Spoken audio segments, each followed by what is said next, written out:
July. We have arrived. It's been a wild June. Like, there's been so much happening and so many people at the cinema. Mm. And I've been, like, hearing from, like, some of the management team about the numbers. And it's like, it's all really good. It's a nice, cool place to be whilst the weather's as hot as it is. It's a Yeah. nice, cool Yeah. place to be. It has been very hot, but if you're distracted by a good film, it doesn't really matter very much. You know what I mean? Mm. So, and I think, yeah, like you say, it's, despite it being warm weather, 200 people packed in together, people have still been coming and really enjoying it. Yeah. It's not been great for me because I find this really weird. This is a weird fact. When we started this podcast, I was a volunteer. And now I'm almost about to become a duty manager. Yes. And Wow. so, like, my first shadowing shifts were for these screenings that we've been having recently, where it's been like 200 people. These are my training shifts to, when I'm first actually sort of doing anything duty manager stuff. And it's like, Wow. yeah. But I just thought that was a weird sort of like Full thing that circle I thought of moment. recently. Yeah. That's very Yeah. cool. Like, that's how long it's been going on. My first unofficial duty manager shift, because I had to step in quickly to cover someone. That was a sellout as well. So you're on the right track. It's fine. Just I'll be coming for your job next. Right. This is, Yeah. But yeah, that's wild to think about. Like, yeah. July is the beginning of Zach's duty manager journey. Yes. So Proper. you all better be on your best behaviour.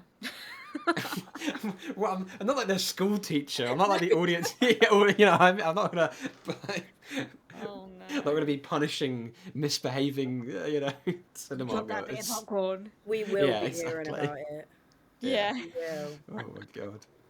Yes. Sorry. No, you'll we be. have a very well behaved audience at Seventh Screen though, so Yes, we do. shan't be needed. Yeah. This podcast always comes around so quickly, and it's scary. That's all I'm gonna say. But I haven't. I don't think this is weird. I didn't even go to the cinema last month. However, Wow. I watched films, but like old films. So, and this month I'm going to about 4 already. So, I mean, yeah, this month. Wow. It'll be July. So, and I hope you've watched some great films recently because we love film. I would hope anyone listening to this does, and that we Yes. would. Yes. But we do, and we do have some great films for people to continue loving this month as well as last month. So yeah, I'm very excited to see what people make of it because I think it's got a bit of a mix of things. I think. yeah, and we're obviously coming up to the schools breaking up for summer, so there's kids films. It's just nice to see some kids films because we don't always get kids films, especially if it's not the right time of the year. But I know one film that's been absolutely manic at Saffron Screen, and I've seen on I think on Instagram other independent cinemas they've been selling out too, which is amazing to see indies selling out. But The Soul Path has been going crazy, so we've got some more screenings on, and I'm gonna let Amelie tell you all about it. Yeah, I mean, this feels like a film that is perfect for an independent cinemas audience, especially ours. It's based on the true story, the memoir by I think it's Raina Wynn, and basically she tells the true story of her and her husband who embarked on a 360-mile trek along the southwest coast path in England after they lost their home and after her husband was diagnosed with a brain disease, an incurable one. And it basically it's a beautiful story of kind of healing both your relationship and kind of rediscovering your connection to nature in times when it's very much needed.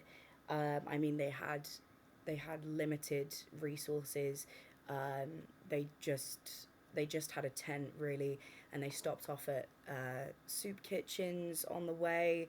kind of pubs where they would ask for kind of hot water to boil their tea bags with.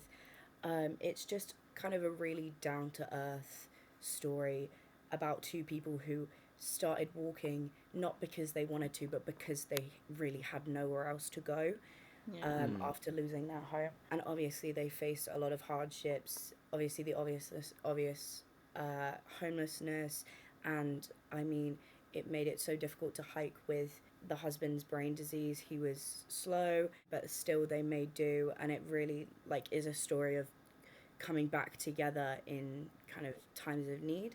And the book was a bestseller. It was really popular. I think it was published in, I want to say 2018. Yeah. Yeah.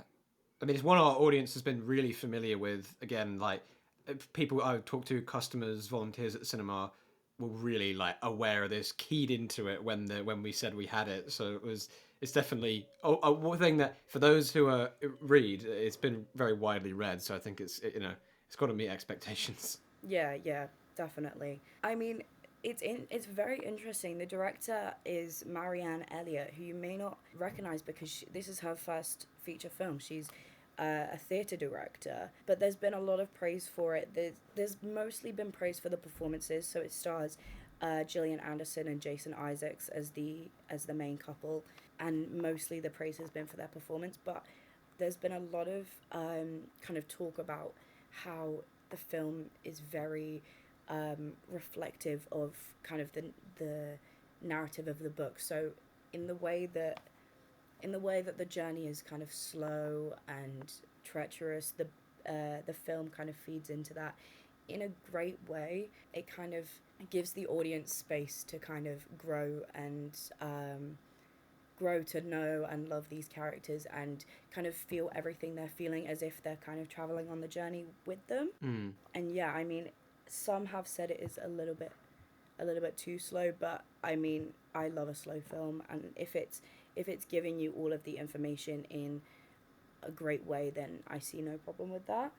I think that's just the, no pun intended, I think that's just the nature of the film, though. Like, Yeah, exactly you that. go into it expecting it to be slow, but it's full of so much more where it's not an action film, right? So you're No. expecting all of the emotional points of it, but Well, yeah. and also beyond just the emotional points of it, it's a slow film because it wants to show off its setting, right? Because it's all about them traveling the salt path and Exactly. showing off that environment and the beauty of it. So, I mean, you can't really like complain when it allows you time to soak in that atmosphere and soak in that setting. They want to make use of it. It's a Yeah. bit of like a vibes, like a vibes movie for parts of it Yeah. because you want to just soak you in that environment. There's partly I think one of the appeals of going. It's like why people love even like nature documentaries and things like that because you just get to see these environments like a while and it just looks beautiful regardless of even like the story at points. You just get carried along by the Yeah. visuals and the vibes like. And I mean, there's been a lot of praise for the cinematography as well. It kind of immerses you in. And obviously, yeah, as I said, this is a story of kind of um, reconnecting yourself with nature and the audience being able to do that as much as you can while being sat in a dark cinema room. I mean, it kind of is kind of bringing that landscape to you in as much detail as they can do without kind of sidelining the story as well. Obviously, with these types of films, you run the risk of kind of it becoming sort of an artistic exploration rather than, and you do run the risk of sidelining the story. But from what I've heard, that really isn't the case. There's kind of equal time and dedication given to both things. Yeah, as it should be and as you'd expect, especially since it's a real story, Mm. it has something to deliver on, right? So Yeah, it can't ignore it completely. exactly. But, I think it's great when they're able to mix and match those things. It's like when you're going on a journey anywhere, right? It's like um, you have a destination in mind that you're traveling towards, but like no one, you stop along the way. Everyone stops along the way, especially if it's like you're going somewhere beautiful. You stop to look around, and even though that's a detour from your journey, your story, if you like, so it's kind of simulating, Yeah, like you exactly said, kind that. of like you Yeah. kind of indicate, like it's kind of simulating you traveling that path as well, because Hmm. there are of course kind of pit stops from Yeah. the journey or the story in this case, and it totally makes sense, and I think that's what the audiences would want anyway. Right, exactly, and kind of taking time to bask in, the visuals and Mm. the performances as well. Yeah, it does. It like the film feels like it is parallel to the journey that they're going on, which is a very nice touch to add, and I think makes it kind of more engaging when you're kind of thinking about both of those things at once. Yeah. I've got a review from The Guardian, and they say that making her feature film debut, Elliot handles their story gently with patience, though it might feel a bit slow for some. Somehow they bring a real sense of meaning and truth to cheap sounding messages about living in the moment. So there are some things about, I have seen some things about kind of messages that are repetitive, but I've gotten the sense from a lot of other reviews that that doesn't derail the story at all. It just is something that Mm. may uh, annoy some people, but yeah, Yeah. I've seen a lot of difference. But if I can just speak for a moment for like our audience who's seen it in previous months where it's been so booked out, and again, they'll some people will want to come and see it again, or they haven't managed to see it yet. But for the audiences who did so far, large numbers of them had also read the book, Mm, and they felt it was a very good adaptation, mm. and the story really moved them. Yeah, I felt so. I don't know what reviewers are saying exactly, but anyone who is interested in the source material and thus interested in seeing how they've adapted it into a film, from everyone I've talked to, again the volunteers who work here at Saffron Screen, and as well as just audience members coming out, I have literally talked to nobody who was not didn't enjoy it and didn't feel kind of something. It's a thing of mm, people were sat in their seat at the end of the film, you know, for sort of the kind of as the credits kind of roll, because I think people were just sort of standing and taking it in. So I think, Yeah. although yeah, I know what you're saying. Like maybe some like reviewers who are very intellectualizing and things might see like a message like that as a bit hokey potentially. sure. Like I've not any viewer that is come in and watched it, especially who was a fan of the source material, I. I haven't heard that opinion. I think they've felt quite moved by it, and I think it's I think that is Yeah. kind of important to sort of stay in touch with what the average person is also Mm-hmm. seeing in the film. You know what I mean?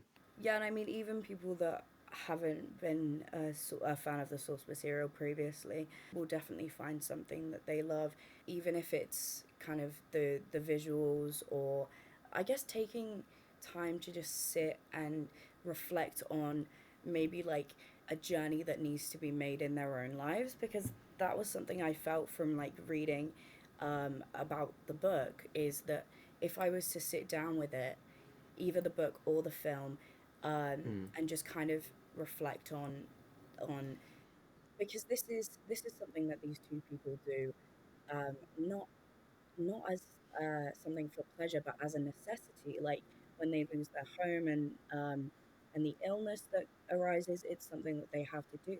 And I mean, they go through so much change, and I feel like it's such a great way to kind of sit down and reflect on how that change can be made in your life, in your own life, whether it's Mm. similar or a completely different scenario. But that's something I always really like um, about films that go on this massive journey.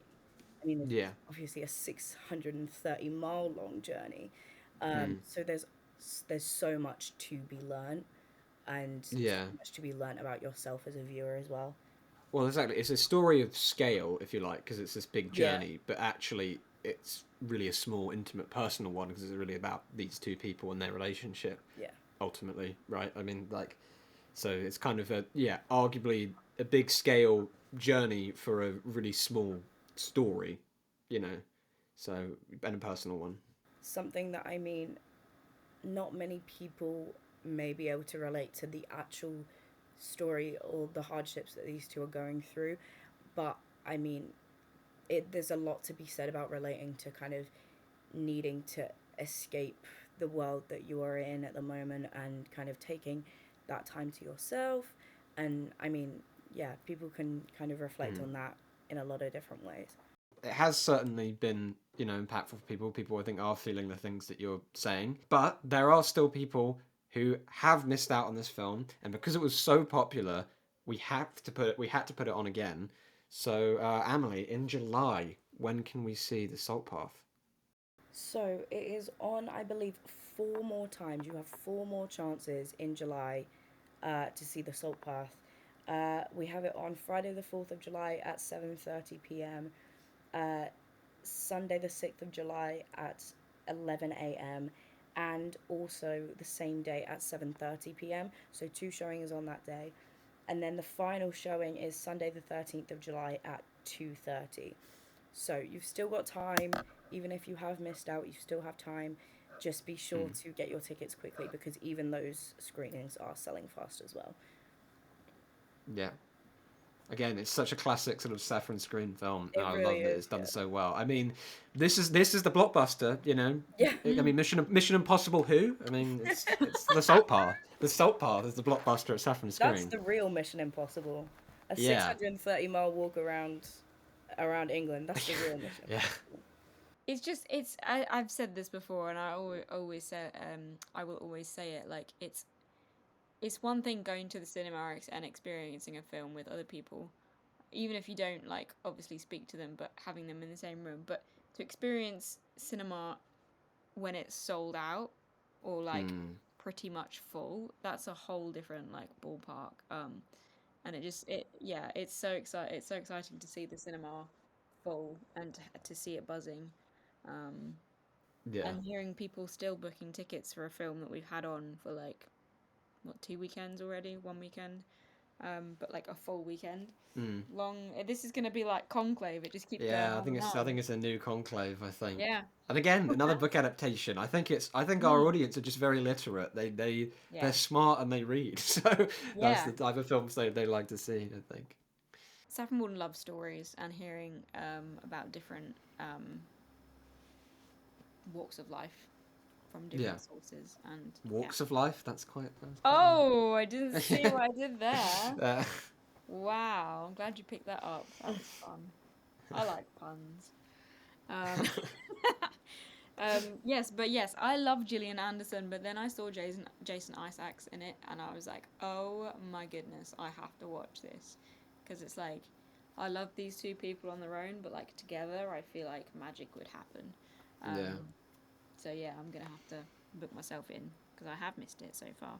We've also got something really special that's coming to Saffron Screen, and someone special as well, because it's not your average cinema outing, but it puts the emphasis on why one of the aspects of why cinema is so special, and I'll leave you to Zach to talk about that. Yeah, so this is one that I'm really excited for. I was really excited when I saw this on the program originally, especially since I have a sort of I was actually aware of this beforehand, so I was very excited about it. But anyway, this is Max Plays Murnau, The Last Laugh, which I think you'd be kind of forgiven for like not knowing what that is uh, if you just see that title. But this is a special event thing, so we are screening. Um, so what? Well, I'll give you the context of who this Max is in Max Plays Murnau. So Hugo Max he's a touring musician and he's going around different cinemas up and down the country and he's providing musical accompaniment via solo viola to the films of a legendary German silent film director, F.W. Murnau. And the three films that he's covering in his tour is Nosferatu, Faust, and then for us, he's doing The Last Laugh. Um, and again, The Last Laugh is a brilliant film, and it's one of my favourite personal silent films, which I'll get on to later. But so this is a really special opportunity because you're getting to see a silent movie with live accompaniment from a real musician, which again is really hard to come by. So I would really, treasure this. And again, a solo viola as well. It's quite a strange uh, instrument, for it to be. Usually you're used to piano, maybe if you've ever seen a silent film with live, any type of live music.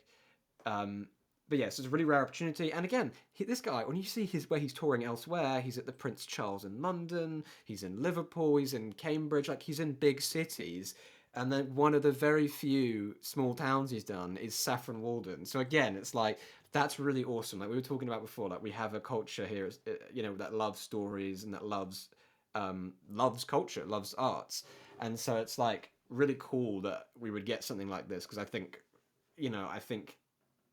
that's just just shows the extent to which we'd sort of into those niches. Again, the other towns will not be getting this. But anyway, I'll probably get on to a few more things regarding the film. So yeah, so it's going to be the films of F.W. Murnau. For us, it's The Last Laugh.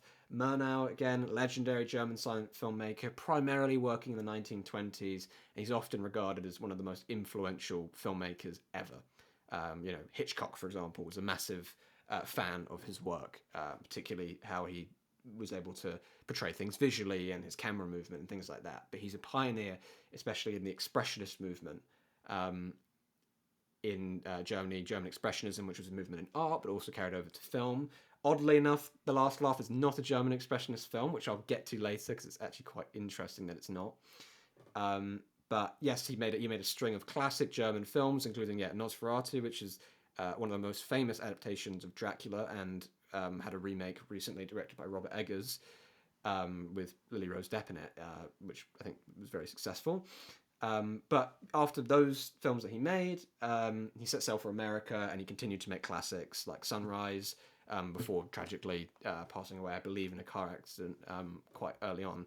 But again, he had a tremendous legacy that he gave us before he died at quite a young age. But you're probably wondering, what is The Last Laugh? What is this film? Because I think, if we've seen a silent film, it's probably to piano accompaniment, to a comedy or something like that. We're probably familiar with Buster Keaton films, Charlie Chaplin, maybe Laurel and Hardy. The Last Laugh, especially a German silent film, is fairly niche. But again, it's a film that I actually really love and was very familiar with already. So it's a chamber drama, or as they would say in Germany, a Kammerspiel film, which is sort of they were rarely made, but they kind of stemmed from the chamber play tradition, and so these films were kind of fairly low budget, you didn't need loads of sets, unlike expressionist films, and they focused on sort of deep, intimate, and kind of realistic psychological portrayals of sort of middle to lower class Germans. And yeah, that's kind of in opposition to the expressionist movement of the time, which Murnau also contributed to, where you have very crazy and out there set designs and kind of weird shadows, and it's all a bit strange. Tim Burton again influenced very greatly by expressionist filmmaking, but this is kind of the opposite side of this German tradition. So Kammerspiel film rather than expressionist, realism rather than sort of fantasy. But The Last Laugh, it's a Kammerspiel film or a chamber drama about the struggles and kind of spiraling well-being of this aging but really proud hotel doorman when he's kind of demoted at the hotel to being like a laboratory assistant. So he works in the bathroom now. He's kept away. The managers at the hotel say he's too old. He's just not a good look. He's not a good front face for the hotel anymore. We're going to keep him down in the bathroom. And it's kind of he struggles to sort of come to terms with that, as this uniform that he wears, this very fancy uniform, is really part of his identity, and he tries his best to sort of maintain the facade that he is still that doorman. He's incredibly proud of it, and so again, it's really character focused, and it's really reliant on Emil Jannings, who is our central performer, who plays the doorman, who is, by the way, the first ever Oscar Best Actor winner. Emil Jannings. Wow. He didn't win it for this film, but he is the first ever Oscar winner for the Best Actor category. That's a title and a half. Weirdly winning it for 2 films, because that was how it worked back then. You won it for your year rather than your singular performance. Oh, that's interesting. Yeah, but he was the first ever winner. There is obviously an unfortunate, unavoidable fact about him, which is he did turn out to be a Nazi. So, as a point of historical fact, but it is nonetheless, he was a brilliant actor. Um, which makes it arguably all the more unfortunate. But he was a frequent collaborator with Murnau. He worked with him in a number of films. But here, his performance is really, you know, like even knowing that fact about him, it's sort of like you still watch this film and the Yeah. role and this role, and you really like feel for him. Genuinely, like it's a silent film. It's so old, and you think maybe there's a disconnect. Maybe it's just like old fashioned. You're not going to get it.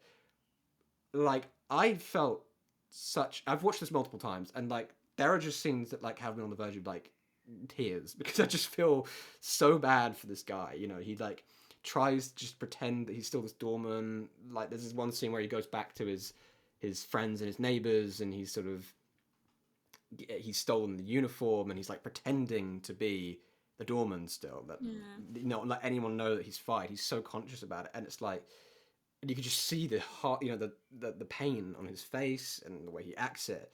And that's also the thing that's brilliant about this is it's almost like universal because this film has almost no intertitles. In fact, it only has one in the whole entire film. So an intertitle is, for those who aren't familiar with silent films, it's like if someone speaks or if there's a bit of narration. Obviously, it's silent, so it just comes up as text on the screen. It appears to it, just for a second. Yeah, they're kind of like cutaways to. It's as opposed to subtitles. It's a Yes, yeah, screen, like an extra screen, an extra shot of the text, or it might not be dialogue. It might be kind of like just a little bit of telling you what's going on Yeah. yeah. that isn't able to be seen through dialogue. Yeah, exactly. But and this film is quite unusual in the fact that it doesn't use them almost. There is only one intertitle throughout the whole film, for a slight bit of narration at the end. So again, it's completely reliant on the visuals, and the visuals are really really innovative. The way they're moving the camera, it's just like unheard of this in this time, and it really gets you in sort of the psychological, subjective state of this man. It's really truly a feat of filmmaking. And it's again, this is why Hitchcock loved it so much because he thought this is like he thought of it as being sort of like a universal language. Anyone can watch this film because they Yeah. don't need to be able to read the subtitle or the intertitles. They don't need to be able to understand anything that's being said because nothing is being said. Yeah. They can just watch this and it's just kind of universal. Everyone gets what he's going through because you just see how it's being acted and portrayed. Again, this is a film that I discovered when I was studying Murnau's one of his other films called Sunrise when I was doing A-level film, and I've always found it to be really deeply affecting. So when I saw we had this, I was like, I have to see it. I genuinely like it. It just in terms of craft, it's one of my favorite films, but in terms of emotion, it also just gets me, especially as a silent film, it just gets me like so bad. So I just was like, this is so special. I've never seen it with a live accompaniment. It's only been on like just a backing track on a DVD or something that's like already got one recorded. So this is a really special opportunity, especially for someone like me, like a film nerd like me. But I Mm. also think if this is your first venture into like kind of silent film dramas, going Yeah. away from comedy, which is a bit more usual, I would say this is a really good place to start. Yeah. I think it just goes to show, right, that you can feel you can feel something coming away from this piece, and that does testament to the fact that if you have a really good story, you don't have to have all of the fancy equipment. You don't have to have the big names. Like I know, like in terms of like today's industry, it is tricky because you kind of have to have those big things, but Mm. not because of it doesn't like the quality. It shouldn't matter, right? As long as you have a good story. But that's how Yeah, they market it, right? I know what I'm trying to say, but it's not coming out right. But at the end of the day, if you have a really good story, you can get emotion out of someone and like whatever that emotion might be. And that is the point of art, right? yeah, And I just find that absolutely amazing that like mm. yeah, stories can make you feel so passionate and deep Yeah, about something, yeah. yeah. And again, there's someone you don't even hear. like, and someone you Exactly. don't Yeah. know, like again a German, these German film actors, and this Mm. setting. This is completely alien to any of us. We Yeah. don't know any of these people. We don't really know what that world was like, but yet you still feel being in their shoes. And I mean, it's like the great thing that Roger Ebert said about film. He said, like, film is, like, ultimately the thing it's best at is being a vehicle for empathy. Yeah. And you don't need whatever Pedro Pascal, who you think is really cool, to Yeah. empathize with him. Love Pedro Pascal. You No, don't need no, I know him. what you mean. You Yeah. know, any Yeah. actor. If a story is crafted in a way and it's presented in a way that is really touching and delicate Mm-hmm. and gets you inside the character's head, you can really form an attachment to that Yeah. character and be pulled through the story, regardless of when it's set, when it was made, even any of those things are conquered. Who's in it? Like, it doesn't matter if you weren't interested in it before. You can just be pulled through when it's a brilliant story, like you say. It's just I think that's one of the best things about um, about cinema, and I think this does it in a pitch perfect way. Not to put too fine a point on it, but it just gets you right inside that character, and it just strings you all the way through. And yeah, like you said, don't need any of the special stuff that you have today, No. special effects, big stars, none of that. Like, it's incredible. Yeah. Yeah. I love cinema. It's great. Yeah, and again, you're going back to when cinema was only about a bit over 30 years old. So this film came out in That's 1924. that's Wow. wild to think. Again, Like, it was wild that even cameras were moving in this film. yeah. Yeah. Like, that's the state of cinema that you're in. Like, it's innovative because the camera is moving at points.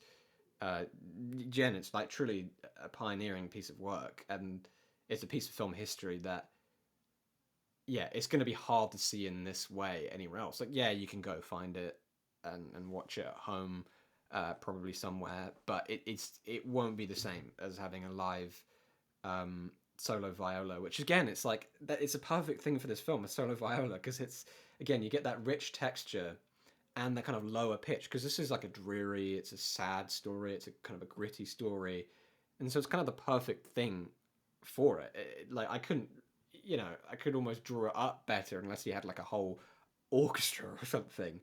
Um, it, Again, and you won't be able to see this like at a whim, right? It's such a rare opportunity, and I think it's so cool that as a community cinema we get to put on stuff like this. Like, it's just, yeah. Yeah, the instrument is so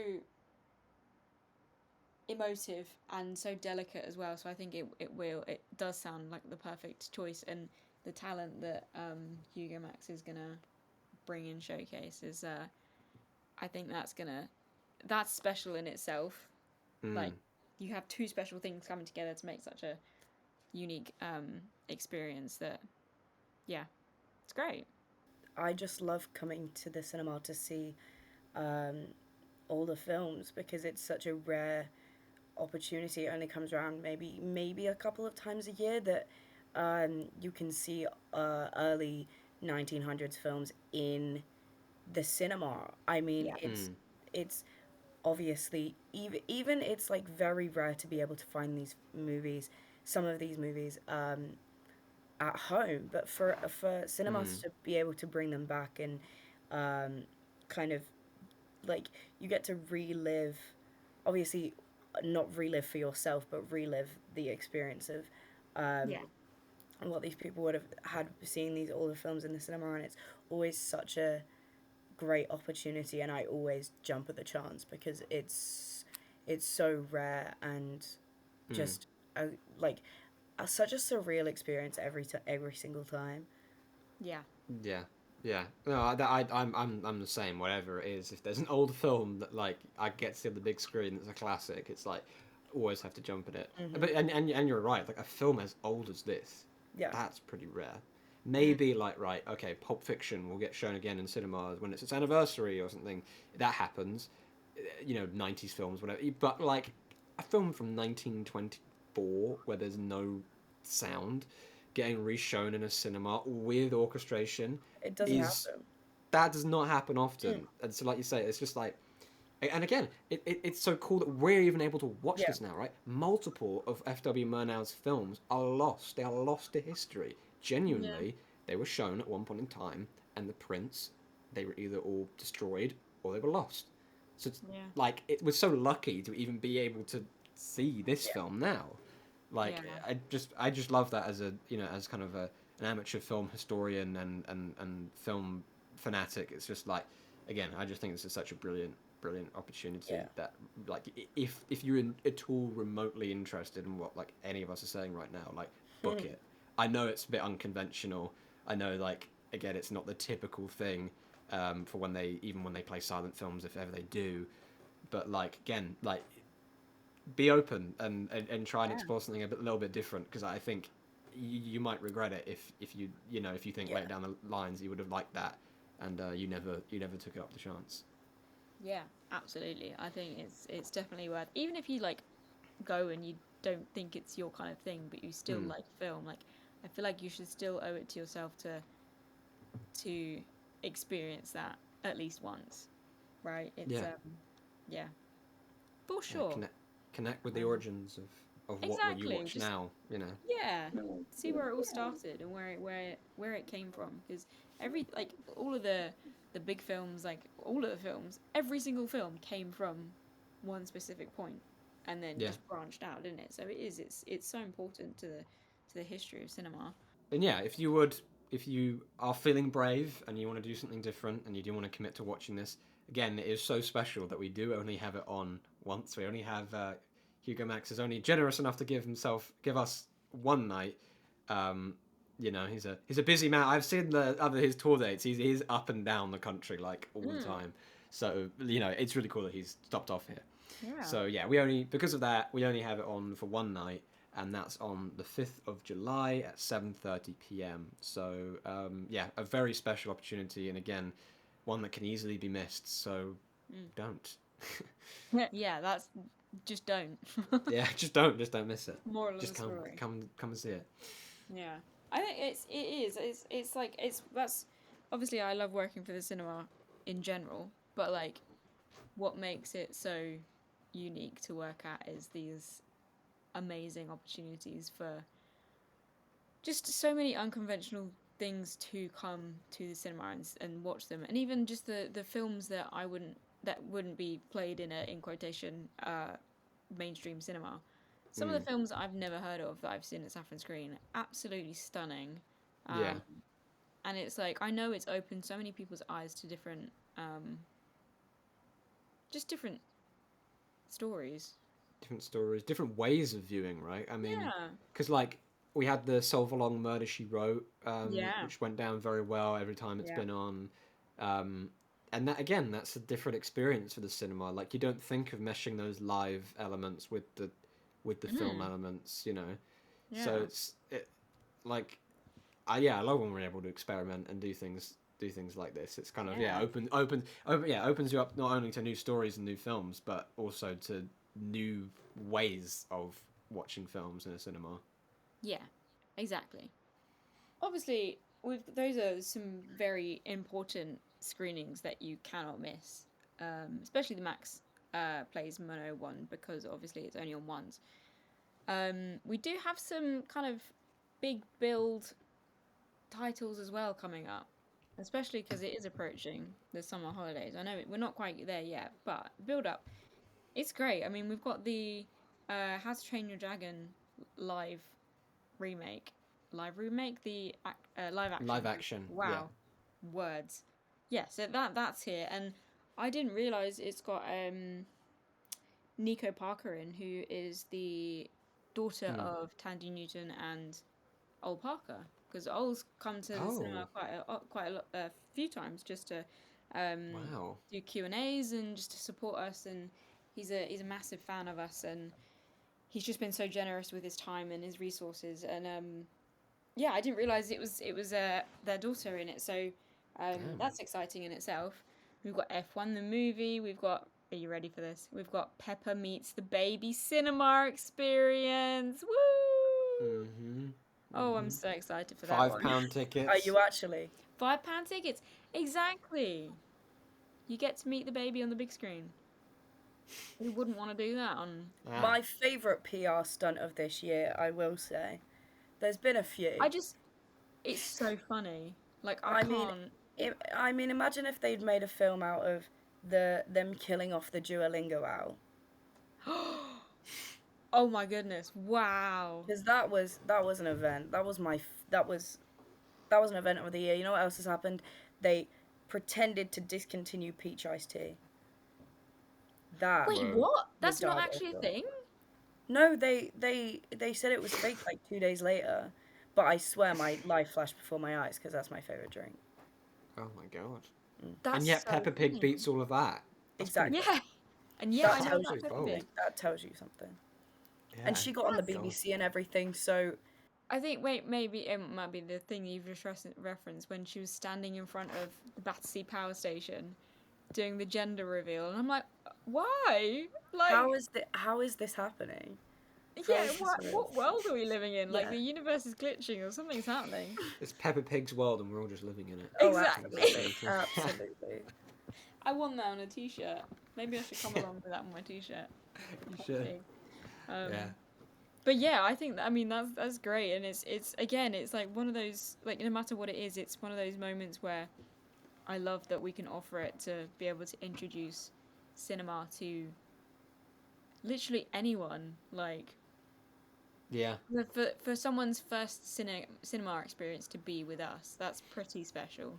Yeah.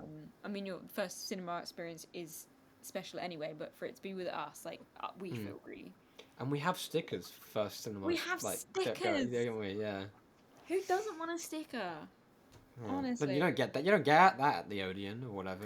No. View. Exactly. You I'll don't give get you a stickers. personalised experience with Peppa No. Pig. No. No, No. you don't. You don't. Nice morning screening of Peppa Pig. So yeah, that's really exciting. I didn't expect to talk about that for as long as I did, but you know, No.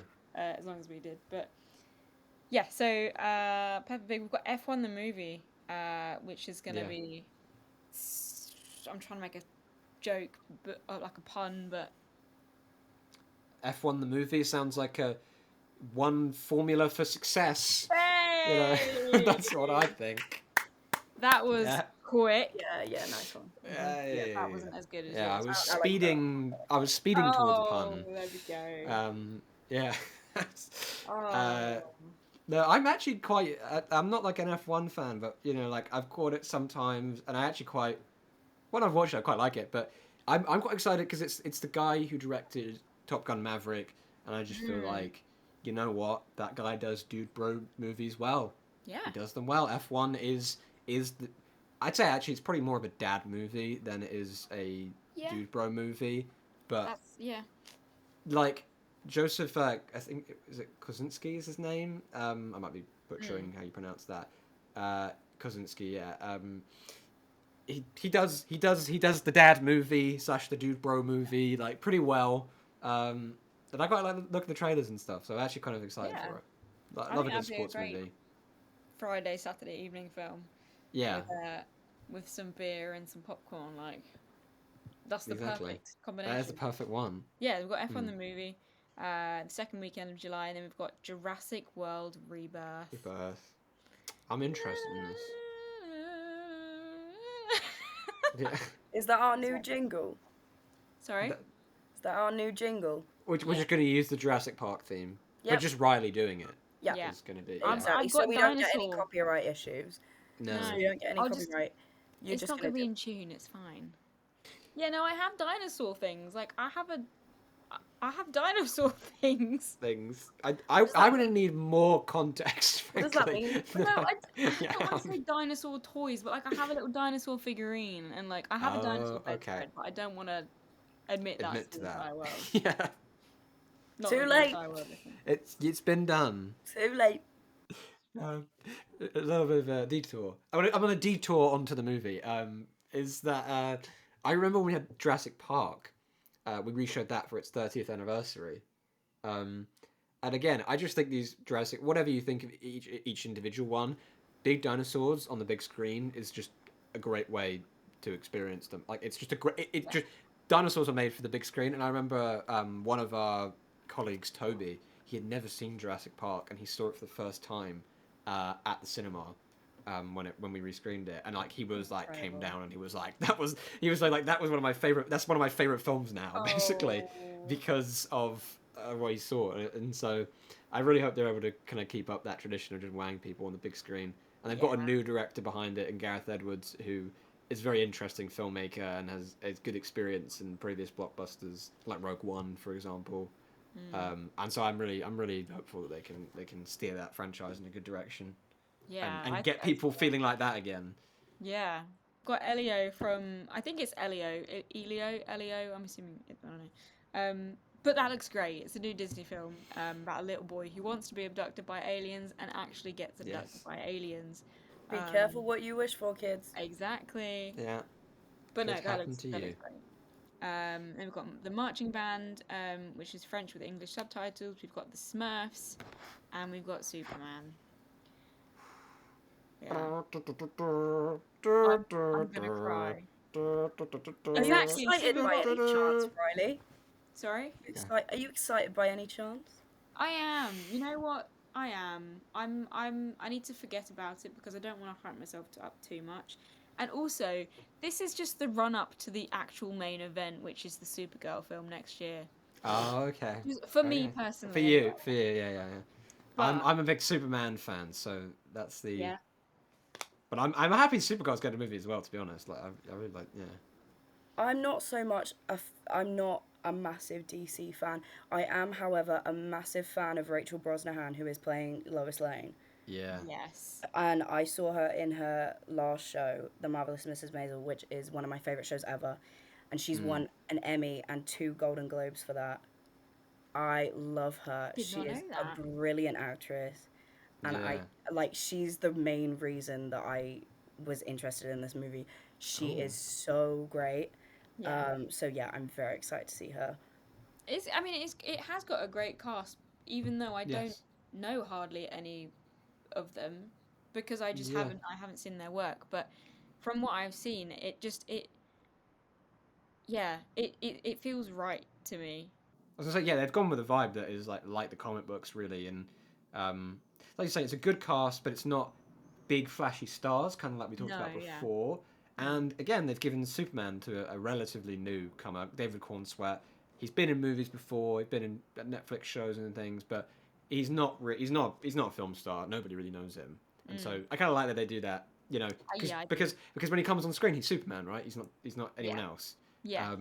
He's not a star. So Yeah. I think that's really cool. And like you say, it's got Rachel Brosnahan. I'm really interested to see how their dynamic like plays out in the movie. But yeah, I'm really excited for this film. I'm nervous because DC hasn't had like the most brilliant track record as of late. Yep. But this is a fresh start for DC, and it's going to go into their new universe with all their new characters and things. So say goodbye to Ben Affleck and Jason Momoa and all of those actors. The previous thing. This is a whole completely new DC universe, and I'm really like hoping it goes well as a very too. big DC fan and a Yeah. Superman fan.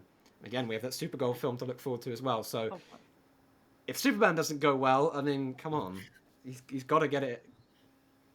yeah, I mean the Supergirl thing is a whole different thing because I feel like I'm too close to that to because I know it's got to be done perfectly for me to like enjoy it. Do you approve of the casting For Supergirl, for Supergirl? I didn't know who Millie Alcock was Okay, until she's it was She's in announced. House of the Dragon, isn't she? House of the Dragon, yeah. Yeah, And so I I actually haven't I was watched lucky that. enough to see her on stage in the Oh Crucible. wow, yeah. Wow. Yeah, but she's a really good actress, so I'm Yeah. interested to see because they picked her over bit of a tangent, but they picked her over because the other girl who was sort of in the finals of the auditions was I can't remember her name, but she has played Supergirl in many animated movies, Oh, and things, and so yeah, I know. it was who quite interesting because they went with her instead. Um, so obviously they saw something that was Yeah. better as a physical presence, probably. Yeah, but I do approve. That was I Yeah. didn't say that, but I do approve. Not that it really like. As long Gets as the they Riley do, stamp of approval. yeah. It's the- But yeah, it's because I at first a small part of me was like, would she make a cameo in Superman, but we Yeah. won't know yet. But Well, I mean, flipping everyone's having a cameo in I know Superman. There's apparently so many other perfect. superheroes in it.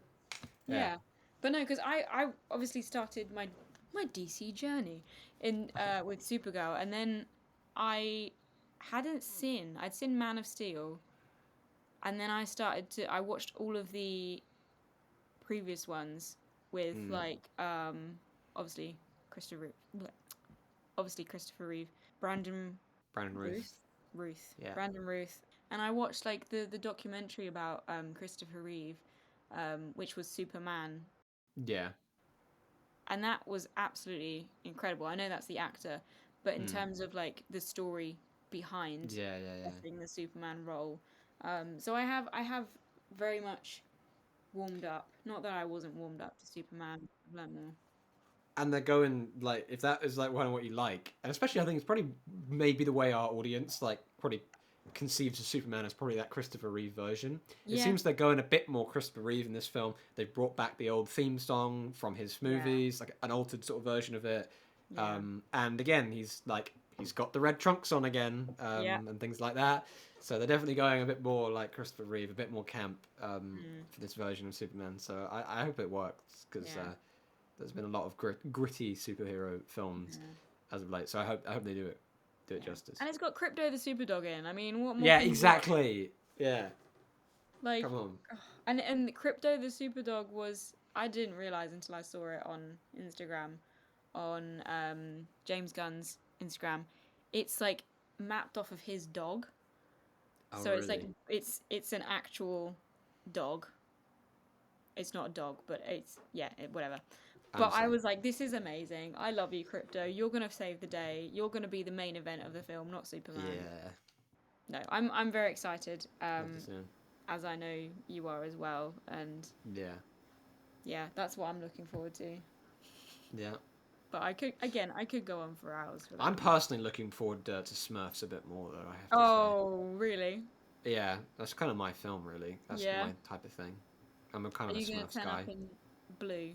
Blue. I'll just sit there, but I won't say anything. In fact, I'll come to work in blue. If I'm working it, I'll just work. Just do it. Yeah. You in a dinosaur costume, me in a Yeah. blue Smurf outfit. Yeah. I'm sure that'll go down well. That's the main like thing with the with Saffron Screen. Forget the whole special events and all these fancy screenings. Like you've got Zach dressed as a Smurf and Yeah. me in a dinosaur costume. What are you gonna do, Emily? I'm gonna turn up as an alien. Love it. As an alien. Elio. Absolutely love it. Oh, for Elio. Ooh. Yeah, What more can you want from Saffron Screen? No, that's a exactly. lot. It's a lot of things. We got aliens, dinosaurs, and Smurfs. I mean, Exactly. that's pretty good.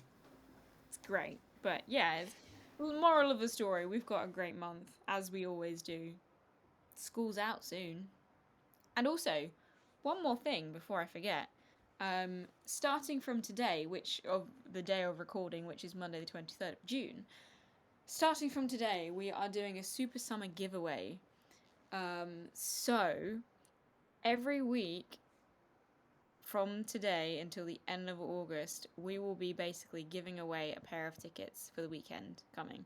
So the way we're doing it is that you don't even have to you don't even have to enter really. You just have to find the tickets. So, for example, this week we've printed 2 tickets off for 28 years later this weekend, and I have basically put them somewhere in town, and I've shown where they are on Instagram on our stories, and basically whoever finds them first gets to use them. That's literally as simple as it is. So I love again, it. it's gone. They've gone out today. They were still there when I left work this evening. Okay. I'm gonna check them tomorrow. It's market day tomorrow, so they might get picked up. Yeah. But it'll be somewhere in town. It might not necessarily be the centre. It might be Bridge End Garden. It might be the Common, but it's gonna be in town. And I will show you where they are on the Instagram. It's not gonna I'm gonna give you a clue. I will literally do a video of where they are, show you what it's near and all that, and then whoever gets there first gets them.